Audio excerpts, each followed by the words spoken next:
Սիրելի բարեկամներ, կինոբեմադրիչ, լուսանկարիչ եւ երաժիշտ Հայկ Քոչարյանի նոր գեղարվեստական ֆիլմը «MONIFF» Monadnock International Film Festival-ում արժանացավ հանդիսատեսի գնահատանքի առաջին մրցանակին։ Այժմ սիրով ձեզ եմ ներկայացնում մեր պատրաստած ակնարկը այդ մասին։ Please Be Normal, a film written and directed by Haik Kocharian, was recently presented at the Monadnock International Film Festival located in Keene, New Hampshire.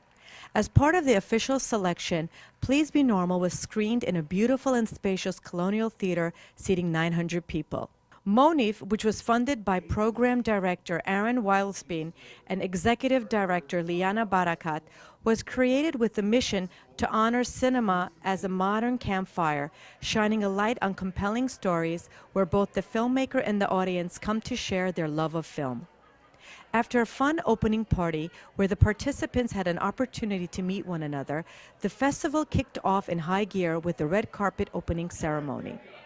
Among the cast and crew of Please Be Normal were the writer, director, and producer Haik Kocharian, actress Dana Eccleston, and producer Annette Lewis and Haik Kocharian.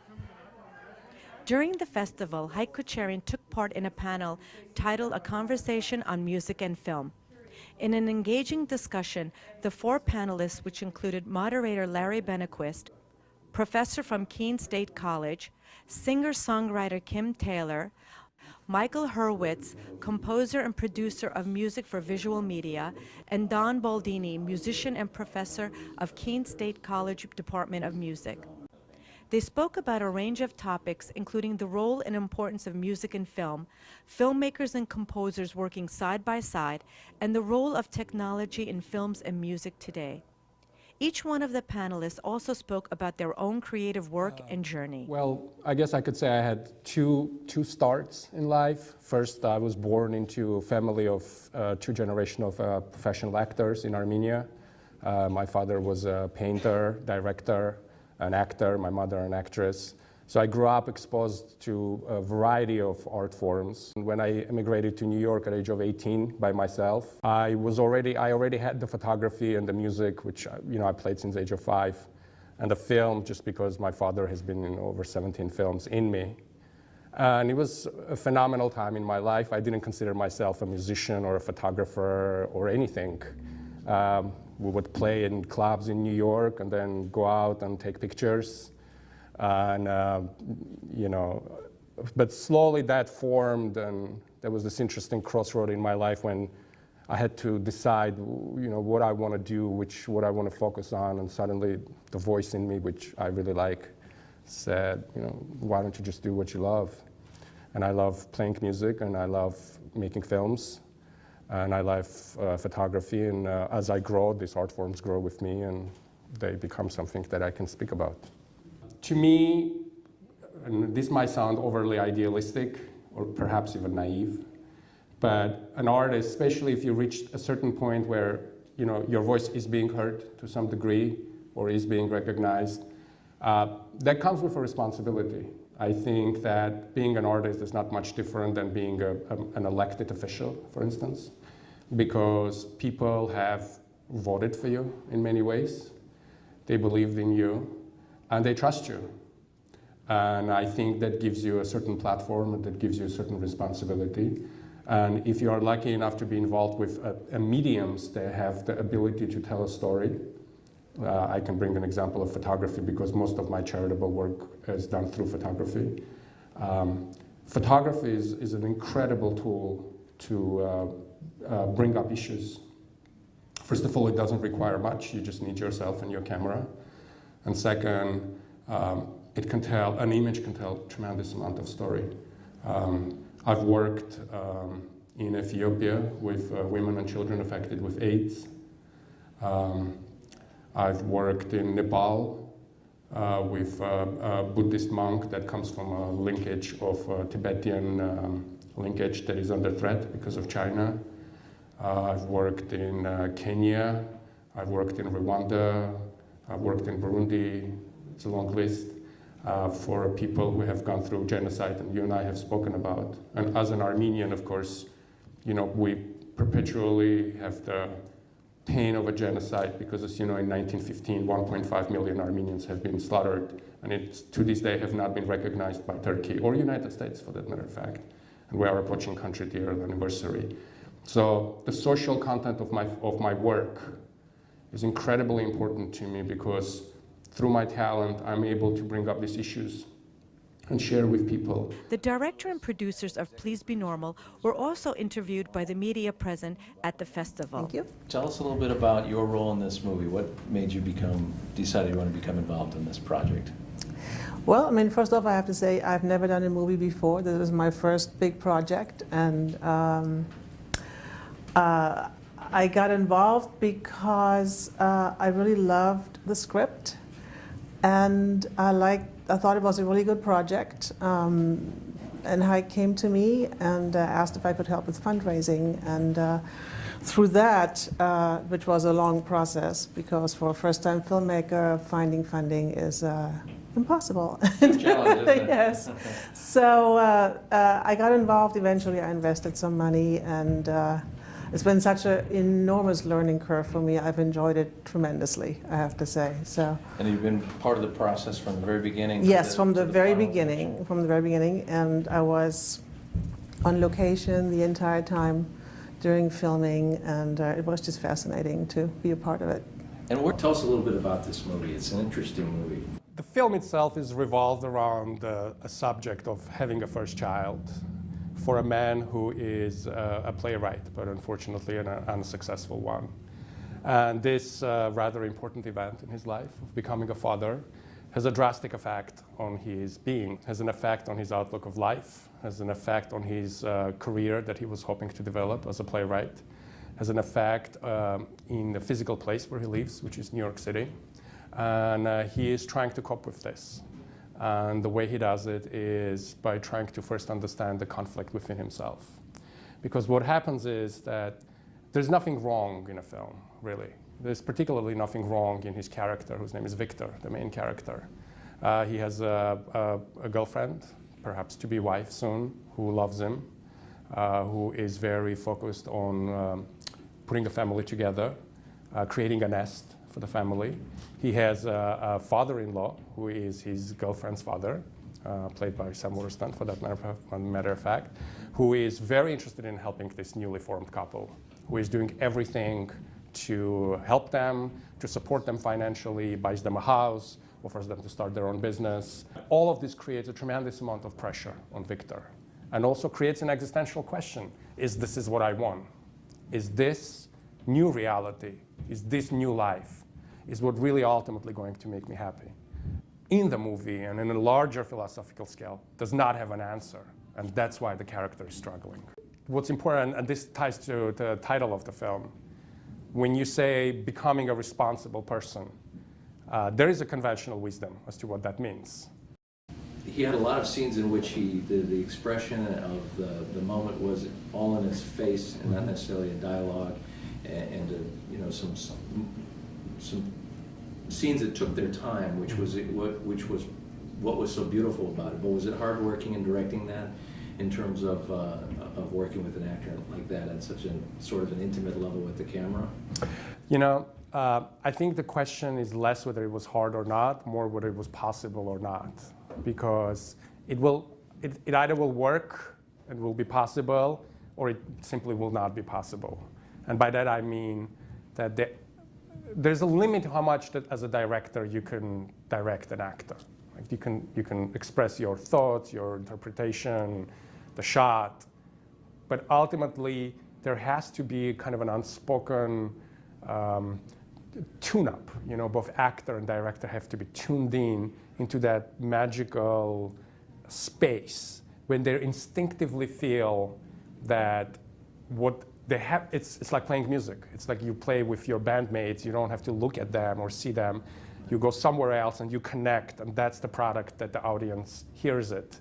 Now, of course, you know, we agreed on the approach, and the approach was that he's going to not worry about me and not worry about blocking or anything like that, and I allow him to be in his environment and build what we already felt was the character, was the essence of the character.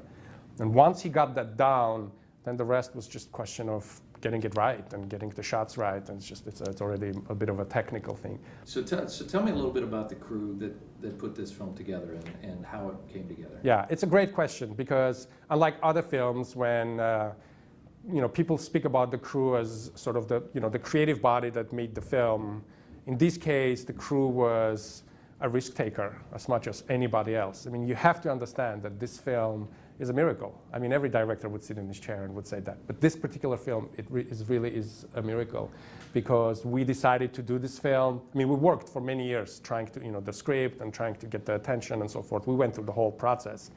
But the actual decision to make the film was purely creative impulse on everybody's part. And this includes Annette Lewis, our executive producer, Haik Kocharian.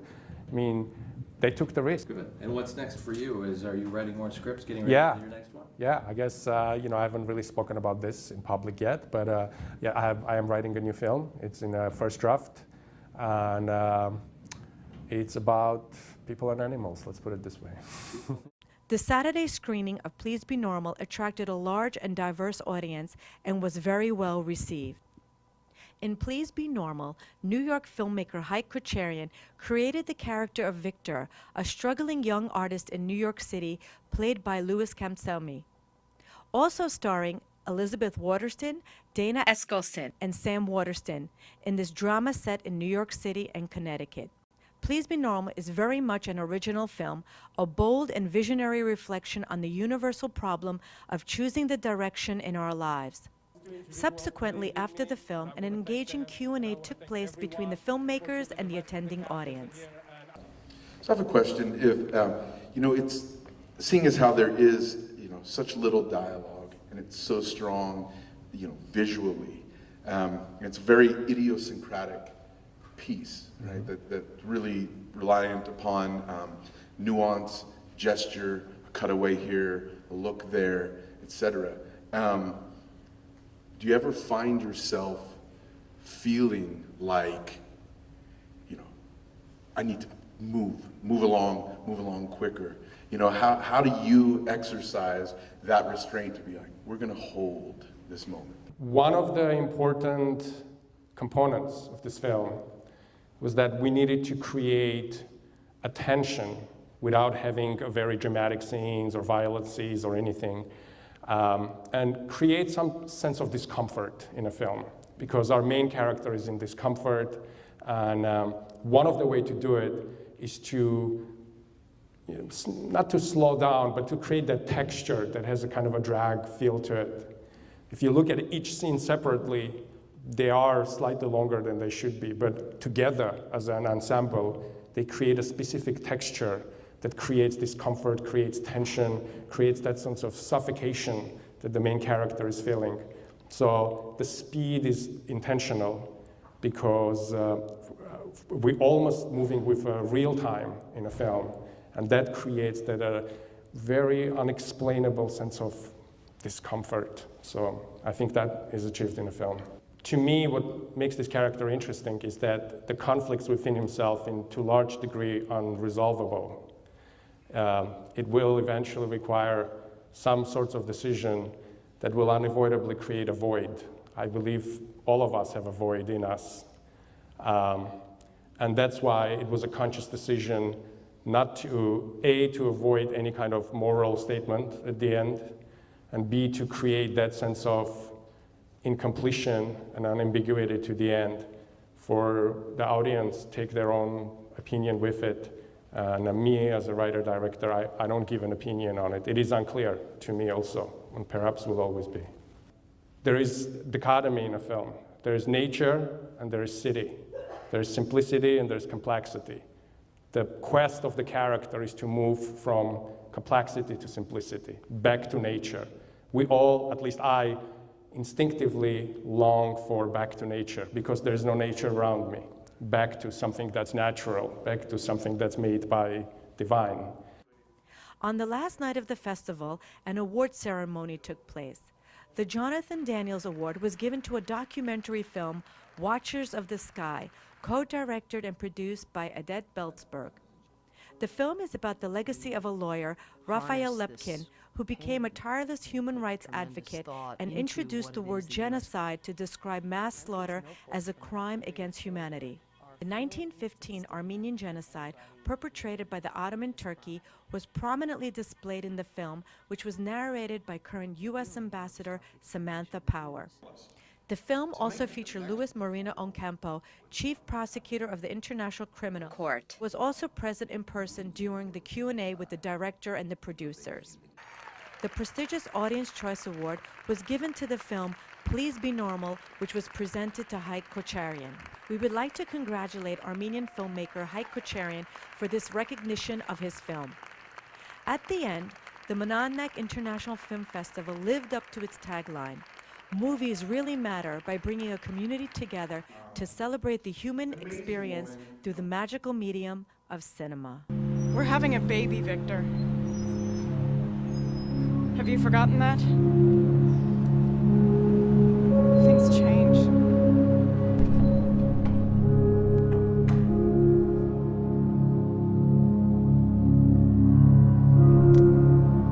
I can't believe we just bought a house.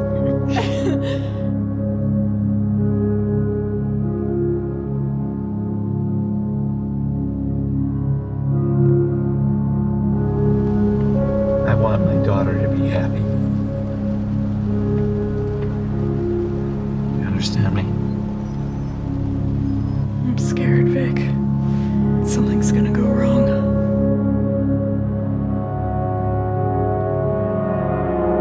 She was taken for emergency surgery. I'm sorry for your loss. Something happened.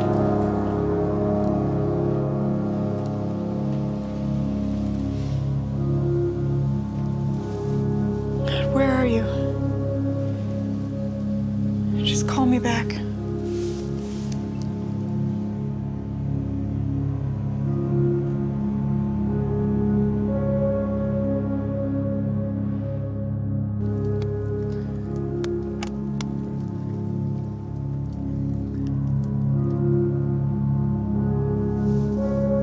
Dad, I know where he might be.